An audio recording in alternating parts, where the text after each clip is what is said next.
I do not own Star Trek, or any of the related characters. Star Trek is a mark owned by Paramount. This story is a work of fanfiction and is for entertainment only. I am not making profit from this story. This is a tribute. All rights of Star Trek belong to Paramount. This fanfiction takes place between the second and third movies of the Kelvinverse. Star Trek Reloaded, Chapter 12, Until the End of the World.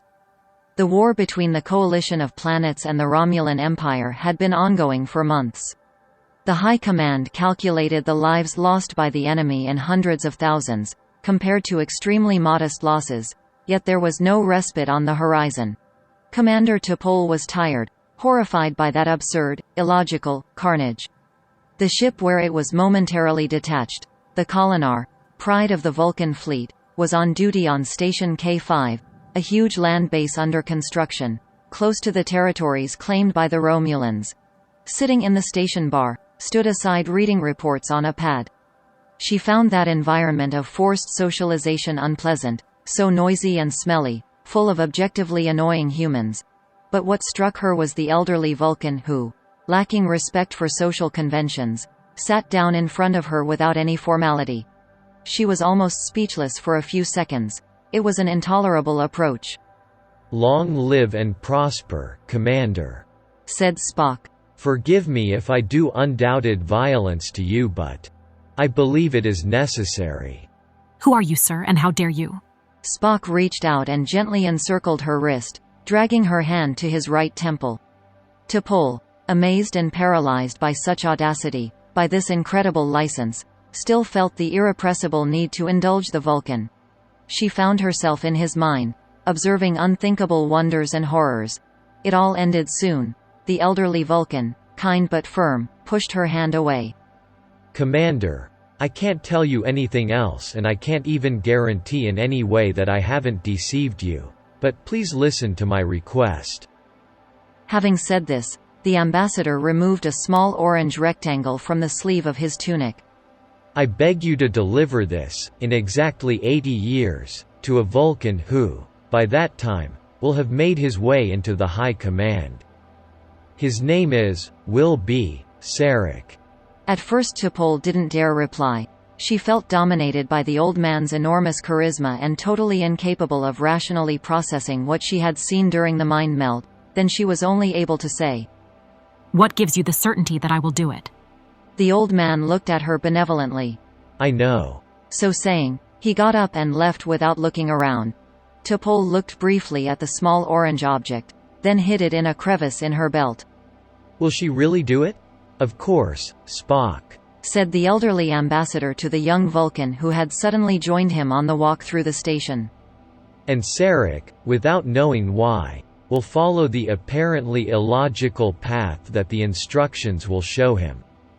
And in a very distant day we will find an old Enterprise abandoned, but in full working order, and we will be in the shadow for a long time for the Federation's detection systems. In how many other dimensions will they be doing the same thing?" The old man shook his head. "Who knows?" The first officer lowered his gaze. "But why should it be important to ensure that what happened really happens? Ultimately we have failed, from the perspective of things proposed by Not Be. I'm no longer certain of anything about everything that happened. It happened. It's difficult to establish whether we were actors or spectators, or even of which movie."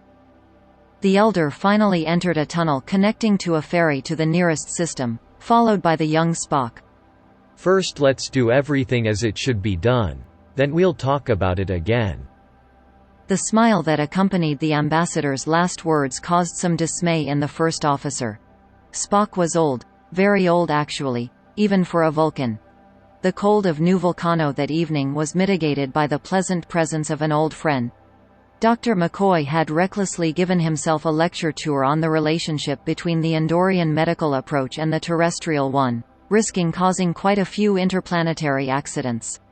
Returning to Earth, he had the opportunity of a stopover on the new mother planet of the Vulcan community. Spock had welcomed him with great familiarity. He undoubtedly felt affection for the person who, he kept repeating to himself, was the person closest to his counterpart known in his time. So, Doctor, it's over. Obviously. Who could ever accuse us of stealing a ship to Venus, when we were all very present and visible to thousands of people on the Enterprise in Earth orbit? No one has traced it back to us. They think of some serious, well-thought-out terrorist action, skilled foreign agents. But, you told me, strangely in the last few months something has been changing. Yeah. McCoy smiled openly. Defense funding has been cut drastically, in favor of research. Many warships are refitted for other purposes and intense awareness campaigns have been promoted regarding interspecies relationships which, I am sure, will bring undoubted benefits in the years to come. Romulans' rearmament intentions who feared not be.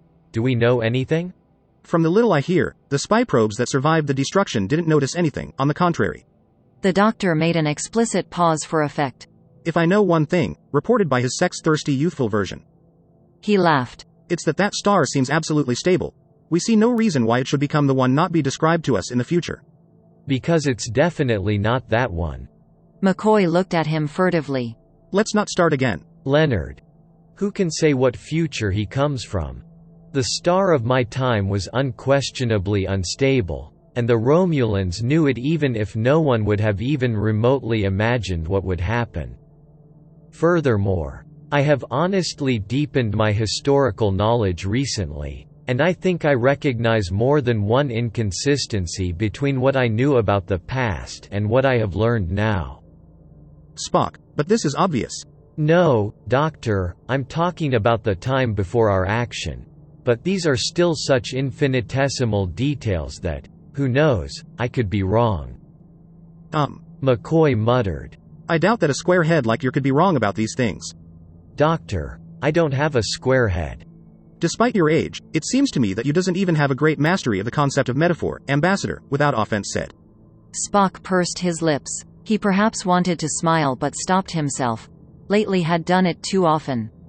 Yes, senility. Returning to Earth just a few hours before. Those of us in the past abandoned it for Venus was a truly well-studied action. For which we have to thank you, Spock. The automatic ship sent by your father was exactly in solar orbit. Exactly where you had written it to arrive, decades and decades earlier. Don't tell me that you also like to be constantly celebrated for your successes like your little brother. He's not my brother. We understood each other. I'll never be able to get used to your moody outbursts. By the way, has Scotty recovered from the shock? McCoy took on a falsely regretful expression. Having had to launch the Enterprise, the Kobayashi Maru into the sun really depressed him. Besides, he was almost crazy to allow her the necessary efficiency to undertake a new time leap. But getting his Enterprise back on track quickly healed him. The old man began rummaging in a cupboard, taking out a dusty bottle. He looked at it for a long time, only to throw it towards McCoy, who automatically caught it.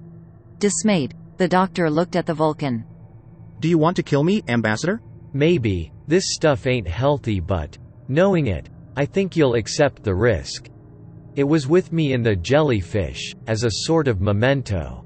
A gift given to me by a dear friend a long, long time ago. McCoy removed the last powder from the label and almost fainted with emotion. He had never seen an Iowa bourbon this old. Spock called an air taxi. In a few minutes he would arrive at the academy. Curiously, the first to take up the appeal was an old pod with a driver. The young officer didn't worry about it. A human was still a redundant command structure, better to have it. However, he didn't expect that pilot to speak to him. How are you, First Officer? Captain Notby? In person. I'm surprised to find you here. I'm doing various jobs. I want to save enough credits to be able to join some civilian colonization mission. The Vulcan seemed impressed. You took seriously the promise not to use your superior knowledge to pave the way. I believe that far too many temporal paradoxes have been caused, and it's my fault, moreover. The young Vulcan reflected in silence for many seconds.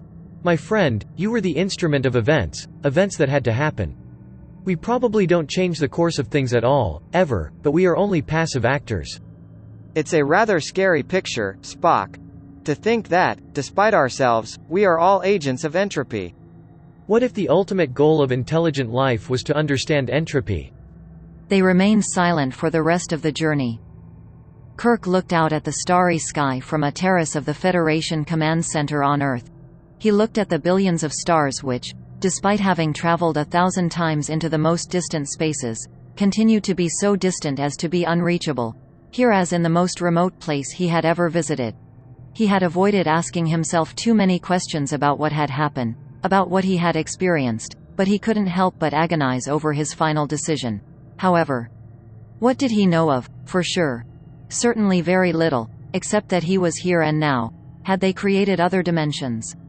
Could they simply have looked at infinite pre-existing parallel dimensions for a moment? Who knows why? He had arrived at the conclusion, dictated from the simple emotion of not having made a mistake. He felt that his future was not written anywhere, that the road ahead would be fraught with unknown wonders and frightening threats. He knew that he would fight, as humanity should do, against chaos, hatred, death. Unrealistic? Perhaps.